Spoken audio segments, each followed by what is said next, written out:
don't have a system for us. Ready? Yeah, go. Alright. So, anyways, this is Mermail's. I'm going to start with the extra deck. Top 8 Mermails. The first thing I do is, I just started playing this, Utopian, Lightning. They're just really strong. Most decks play them right now. They out Cosmos, it outs everything. But outside of that, the deck's just ridiculous when you can make boards with 37 plus 100 monsters on the field anyways, and just run over with people with 5,000 monsters. Then I play Castel, one Dante, Emerald, Dweller, Honor Arc, Flare, Yugioh. For synchros, I run Charge Warrior, Trishula, Tatsunoko, Herald, and then the two that I run that are different than, or well, one that's different, but I play two fusions, one that you have to, Norden, and then I play Carbonala Warrior. I got really tired of people playing Valor against me, and Valor's just really trolly. So Carbonala allows me to dodge Valor, still make Dweller, and push through people's boards without having any major hit to my extra deck or resources. That's all for the extra deck. 15 card extra deck. Be a pro, like 14. The one trap that I play, I'm going to go backwards obviously. The one trap, the only trap you play, Sphere. Sphere is just the only card you're going to summon it with is, or only card you're going to summon is Lind. Next I play spell. I'm going to give you the spells. Upstart, triple instant fusion, double chalice. Why the triple instant fusions? Instant fusion because I have the resources with Carbonala and Norden, and Emerald is really strong, so still playing your 3 of it instant fusion, you want to see it. Yeah, you can still brick with it, but seeing it is better than not seeing it. Most of the time, Norden's normally your first go-to card, but if you're making like turn 1 Dweller or anything like that, Carbonala and just normal summoning a level 4 is probably better. But I play 2 Chalice, play 1 Salvage, 1 Mizuchi, 1 1-for-1, 2 Murray, and 1 Regeki. Now the Murrays are different than most spells. Why the Murrays? I don't like bricking, and Murrays let me not brick.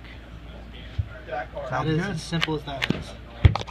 Off to the monsters. I'll start with the Mermails, and then transition to the 3 elves, etc. I play Pike, Lind, Gund, Turge, 1 of each. You don't play more than this. If you do, you're probably playing it bad. Most people who play more than 1 of this card don't have other cards that they need for the deck, and that's fine if you're just trying to sub cards out. Don't up Turge or Spike at all, up Lind and Gund.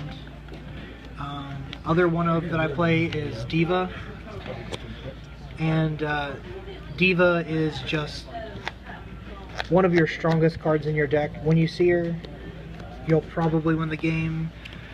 If you know your opponent has Valor because they're playing Blue Eyes or something like that and they search Valor, etc., you can play around it easily by playing infantries first, and then your opponent's like, okay, well now you can't normal summon, etc.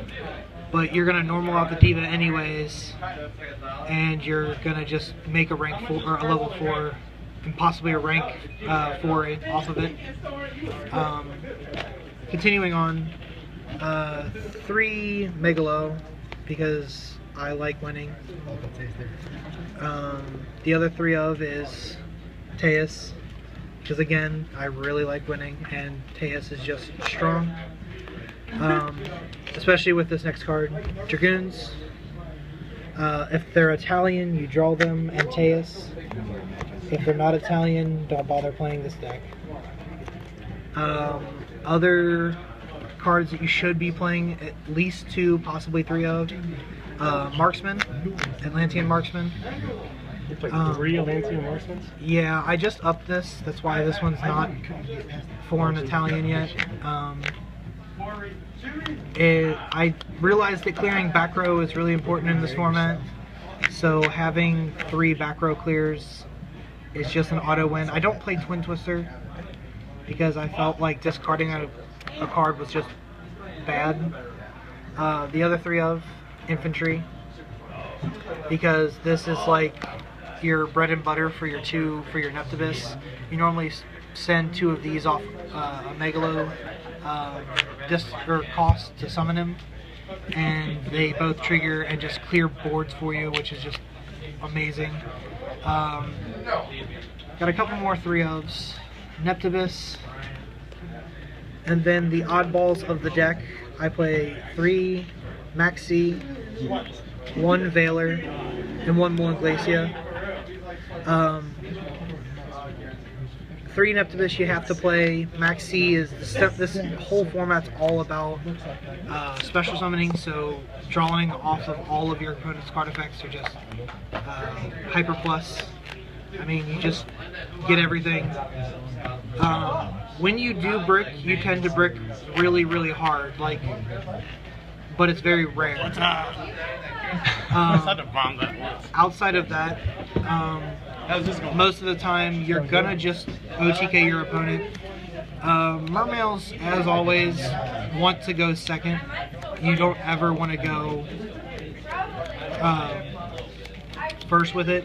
When you do want to go first, normally you would side lead or play lead in the main deck to hand loop your opponent, but I decided that that's an outdated technique, and I just started killing my opponent. And if I can't win turn 1, And he's criticizing Matt.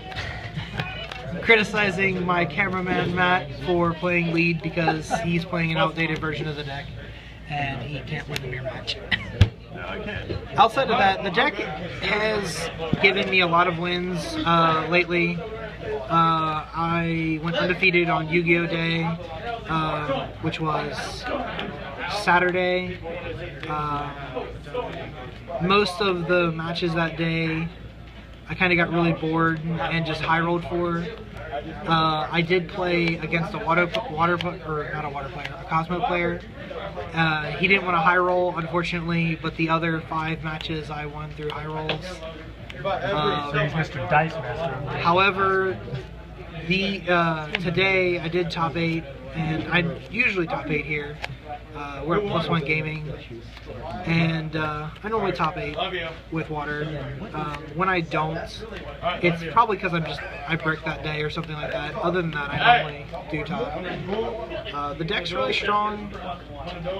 I gotta say, your MVPs are normally Neptibus off the top deck.